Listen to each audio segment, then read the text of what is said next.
Bienvenidos. Hoy vamos a meternos de lleno en la ingeniería que se esconde detrás de los aparatos que usamos todos los días, en esas máquinas que nos hacen la vida más fácil. A ver, arranquemos con una pregunta, casi un acertijo, sobre esos motores que mueven nuestro mundo. Es curioso notar cómo ciertos aparatos al encenderse parece que cobran vida con un pequeño zumbido antes de empezar a trabajar. Bueno, pues resulta que detrás de ese sonido hay un truco eléctrico que es fascinante. Y aquí es donde empieza lo interesante, con un problema fundamental. Fíjense, un motor monofásico, por sí solo, no puede empezar a girar. Es una paradoja, ¿no? Una máquina diseñada para moverse, que por su propia naturaleza es incapaz de dar ese primer paso. Entonces, ¿qué es lo que causa este comportamiento tan extraño? Uno conecta el motor, espera que arranque y nada. En lugar de girar, solo escuchamos ese zumbido, esa vibración. ¿Por qué? Bueno, la respuesta está en la física de la corriente alterna que llega a nuestras casas. El núcleo del problema es el campo magnético pulsante. La corriente alterna de nuestras casas, al ser monofásica, crea un campo magnético que no gira, sino que solo pulsa, como un látigo. Imaginen que están intentando empujar un columpio hacia adelante y hacia atrás. Pero, al mismo tiempo, el columpio solo vibraría, ¿verdad? No se movería en ninguna dirección. Bueno, pues eso es exactamente lo que le pasa al motor. Y ahora vamos a conocer al héroe de esta historia. Es un componente chiquito, pero absolutamente crucial para resolver este problema.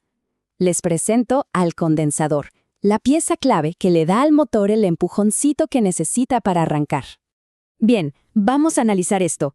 El condensador es, en esencia, un dispositivo que hace un pequeño truco eléctrico. Lo que hace es tomar la corriente y la retrasa una fracción de segundo antes de mandarla a una segunda bobina dentro del motor. Y ese pequeño retraso, ese desfase, lo es todo, es el secreto.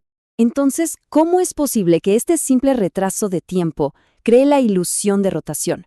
Esa rotación que es tan necesaria para que el motor se ponga en marcha. Bueno, aquí es donde la física se pone realmente ingeniosa. El proceso se puede dividir en 4 pasos súper claros. Primero, la corriente entra como si nada por la bobina principal del motor. Segundo, y aquí entra en juego nuestro amigo el condensador, que retrasa esa corriente y la envía a la segunda bobina, la bobina auxiliar. El resultado, punto 3, ahora tenemos 2 corrientes que están desfasadas, fuera de sincronía. Y cuarto, la combinación de los 2 campos magnéticos que generan estas 2 corrientes es lo que finalmente produce el empuje inicial.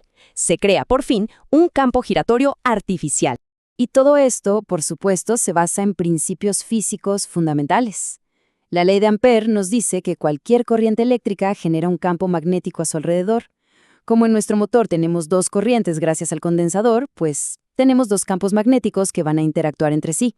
Y ahora entra la ley de Faraday para explicar el siguiente paso.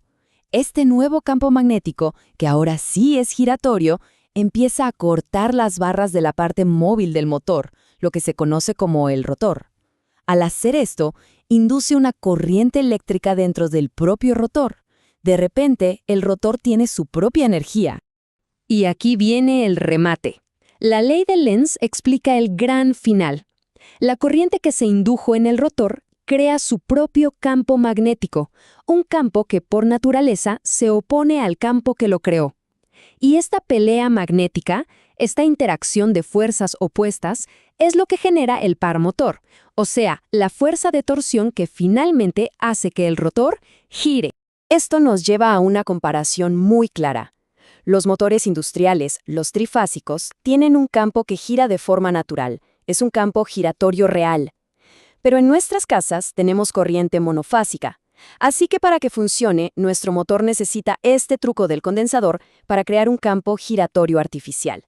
Es una solución de ingeniería brillante para tener la potencia de un motor en casa sin toda la complejidad de una red industrial.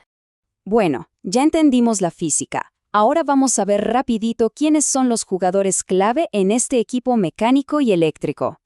Primero tenemos el estator. Como su nombre lo sugiere, es la parte estática, la que no se mueve. Es la carcasa del motor. Y aquí adentro es donde están las bobinas, tanto la principal como la auxiliar. El estator es, por así decirlo, el inductor, el que crea el campo magnético. Y luego tenemos al rotor. Generalmente es de un tipo llamado jaula de ardilla.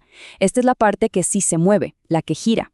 Y si el estator es el inductor, el rotor es el inducido, porque es donde se induce la corriente que lo hace moverse. Entonces, el punto clave es esta simple relación eléctrica. El estator es el inductor, el que inicia la acción, y el rotor es el inducido, el que responde. Uno crea el campo y el otro es empujado por él. Es una danza de fuerzas magnéticas perfectamente coordinada. Ahora que ya sabemos cómo funciona este ingenioso dispositivo, vamos a ver en qué lugares de nuestra vida cotidiana se esconde este verdadero caballo de batalla. ¿Y dónde lo encontramos? Pues en todos lados. Desde el ventilador que nos da aire y la bomba que sube el agua al tanque, hasta el compresor de la heladera, el lavarropas, el aire acondicionado, incluso en muchas herramientas eléctricas. Es sin duda el héroe anónimo de nuestra vida moderna. Y esta frase lo resume todo a la perfección. El condensador es esa llave mágica que le permite a un motor simple imitar el comportamiento de uno mucho más complejo y potente. Así que la próxima vez que escuchemos ese zumbido característico al encender un electrodoméstico, ya sabremos que no es un fallo, sino el sonido de un truco de ingeniería brillante que, literalmente, pone nuestro mundo en movimiento.